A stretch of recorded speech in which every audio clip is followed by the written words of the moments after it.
The Lord be with you. and with your spirit. Bow down for the blessing. May Almighty God always keep every adversity far from you, and His kindness pour out upon you the gifts of His blessing.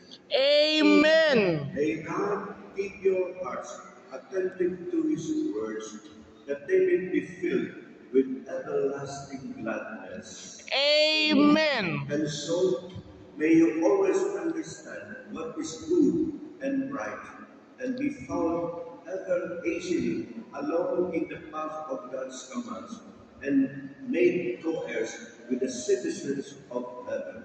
Amen. May the blessing of Almighty God, the Father, and the Son, and the Holy Spirit come down on you and remain with you forever. Amen. Celebration is ended. Go in the peace and love of the triune God. Thanks be to God. Viva la Virgen! Viva! Viva el Benito Nostro! Viva!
magdiwang puri, magdiwang